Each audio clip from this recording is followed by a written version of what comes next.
ঘাটাল লোকসভা আমি আপনারা করবেন, কিন্তু আমি গ্যারান্টি দিচ্ছি সিটটা নরেন্দ্র মোদী পাবে।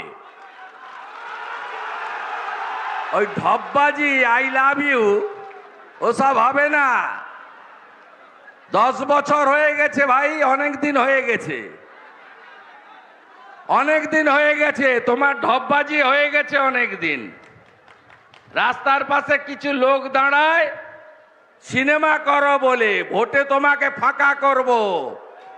মেদিনীপুরের লোকেরা আমার সাথে থাকে, ওই ঠগি পিসির সঙ্গে থাকে না, বারে বারে প্রমাণ হয়েছে। শুনে রাখুন, ঘাটাল মাস্টার প্ল্যান না, চিটিংবাজি। জমি অধিগ্রহণ করেছ, কাটবে কোথায়? সব এনক্রোচমেন্ট হয়ে গেছে। পলি ফেলবে কোথায়? জমি অধিগ্রহণ করবে কে? জেলা শাসক। জেলা শাসক কার? তোমাদের। জমি অধিগ্রহণ হয়েছে, পরিকল্পনা হয়েছে। দীপক অধিকারীকে হারাতে হবে। শুভেন্দু অধিকারী চাইছে, দিবেন? হ্যাঁ কি না বলুন, হ্যাঁ কি না বলুন, হ্যাঁ কি না বলুন। আমি কাঁথি তমলুক যেমন দেখি, আপনাদের যদি হিরণকে জেতান, আমি ঘাটালও দেখব। ইতিমধ্যে আপনাদের সামনে হ্যালো বন্ধুরা, আপনারা রয়েছেন এক্সপ্লোর অনবদ্যতে।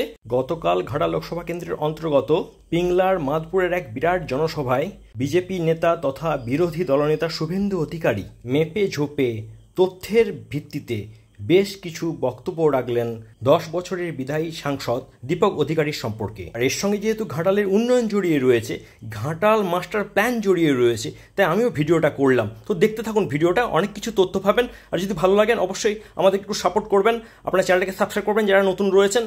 আপনাদের ঘাটাল বিদ্যাসাগরের জেলা, এখানে সবাই প্রণাম করতে আসে।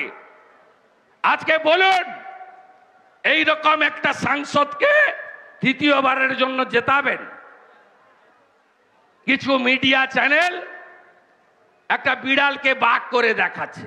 এদের অন্য জিনিস আছে, এদের অন্য ব্যবসা আছে, টিআরপি বাড়াতে হবে। আপনার গাঁয়ের লোকের কি হবে? গাঁয়ের লোকের এতে কিছু হবে না। আর আমি বলছি, প্রার্থী হিরণ যেমন, প্রার্থী শুভেন্দু অধিকারীও তেমন। আর এখানকার সাংসদ কতদিন হয়েছে তার বয়স? 10 বছর। তো আপনারা জানেন পার্লামেন্ট 100 দিন হয় বছরে, 10 বছরে 1000 দিন পার্লামেন্ট। 10 দিন গেছে এই বেটা, 10 দিন গেছে পার্লামেন্টে। এর বক্তৃতা ওই পার্লামেন্ট বন্ধ হওয়ার আগে 1.5 মিনিটের একটা বক্তৃতা করে যে আমার ঘাটাল মাস্টার প্ল্যান চাই, দিয়ে রেকর্ড করে ছেড়ে দেয়। মিথ্যা কথা। 10 বছরে কাজ করেনি। এমপি ল্যাডের যে 50 কোটি টাকা 2 বছর কোভিডে বন্ধ ছিল, 2 বছর বাদ যাবে। 40 কোটি টাকা, তার আগে 3 কোটি ছিল, আর একটু হয়তো কম হবে, 36-37 কোটি টাকা ইনি পেয়েছেন।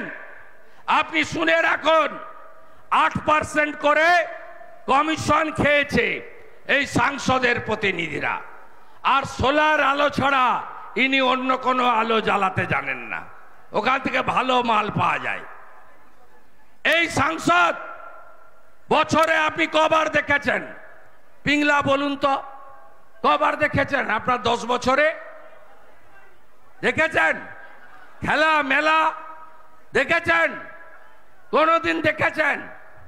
খুব বেশি জল উঠলে উনি ঘাটালে আসেন, শান্তি নিয়ে, সিপাহী নিয়ে। কেন আসেন? ছবি তুলতে আসেন, তু খিঁচ মেরি ফটো। যেমন মমতা ব্যানার্জি এসেছিলেন 22 সালে, শুকনো ডাঙায় দাঁড়িয়ে আছেন, জল নেমে গেছে, হঠাৎ করে চটি খুলে নেমে পড়লেন জলে। কেন? পা ভেজাবো, ছবি উঠবে, আর ছবিটা দেখিয়ে বলবো মা মাটি মানুষ, আমি তোমাদের প্রতিনিধি। এই সাংসদকে ভোট দেবেন। ইনি এনামুল যে গলু পাচার করেছেন, তার ভাই পিন্টু দুবাইতে লুকিয়ে আছেন, তার অ্যাকাউন্ট থেকে 5 কোটি টাকা ভারবেলি নিয়েছেন আর 65 লক্ষ টাকা অ্যাকাউন্ট ট্রান্সফার হয়েছে। একটা টিভি চ্যানেলে বলছিলেন ইন্টারভিউতে, আমি তো জানি না কিসের টাকা, আমি তো 1 বছর পরে ফেরত দিয়েছি। আপনার ঘর থেকে আমি চুরি করব, আপনার হার আংটি চুরি করব, আপনার গরু খুলে নিয়ে পালাবো, যখন বিপদে পড়বো বলবো তুমি তোমার এই 1.5 ভরির হারটা ফেরত নাও। এটা হয় কোনোদিন দেশে? ঘাটাল আমি দেখব, সাংসদ কার্যালয় হবে ডেবরাতে। এই কার্যালয়ে শুভেন্দু অধিকারীকে মাসে অন্তত 2 বার পাবেন, বেশি পাবেন তা কম নয়। মেডিকেল অ্যাসিস্ট্যান্ট, নানা সুযোগ সুবিধা, মানুষের যা দরকার ছোট থেকে বড় আমি দেব। যেমন তমলুকে কাঁথিতে আমি কি করি আপনারা খবর নেবেন, আমাকে দেবেন, না এই দক্ষিণ কলকাতায় থাকা ঠগি পিসি আর তার ভাইপোকে দেবেন? ঠিক করুন। মেদিনীপুর, মেদিনীপুরকে কথা দিতে হবে, আমাকে দেবেন। কথা দিচ্ছেন তো? দিচ্ছেন তো কথা? দিচ্ছেন তো? দিচ্ছেন কথা? শুনে রাখুন, ঘাটাল মাস্টার প্ল্যান না, চিটিংবাজি। জমি অধিগ্রহণ করেছ, কাটবে কোথায়? সব এনক্রোচমেন্ট হয়ে গেছে। পলি ফেলবে কোথায়? জমি অধিগ্রহণ করবে কে? জেলা শাসক। জেলা শাসক কার? তোমাদের। জমি অধিগ্রহণ হয়েছে, পরিকল্পনা হয়েছে, ঢপবাজি না, জেসিপি মেশিন লাগিয়ে দিবে। এত ঠকাচ্ছে আপনাকে এই মিথ্যাবাদী মুখ্যমন্ত্রী আর তার লোকগুলো। ঝাড় যেমন বাঁশ তেমন, সরল ঝাড়ে সরল বাঁশ, কাঁটা ঝাড়ে কাঁটা বাঁশ। তার মুখ্যমন্ত্রী যেমন মিথ্যাবাদী, এরাও ঠিক তাই হয়েছে। মানুষকে মিথ্যা কথা বলা আর কোনো কাজ নেই। নরেন্দ্র মোদী ঘাটালে ট্রেন দিতে চেয়েছিলেন, মেচকদের পাঁশকুড়া থেকে ইড়পালা হয়ে আরামবাগ। জমি দেননি কেন? জমি দেওয়া নেওয়ার টাকা তো আপনাকে দিতে হবে না, দিল্লি দেবে। কেন দেননি? কেন জমি আপনি দেননি? এই প্রশ্নগুলো আপনারা করুন। আমি সূচনা করে গেলাম, দাসপুরে রোড শো আছে, রোড শোতে যাব, আবার আসবো।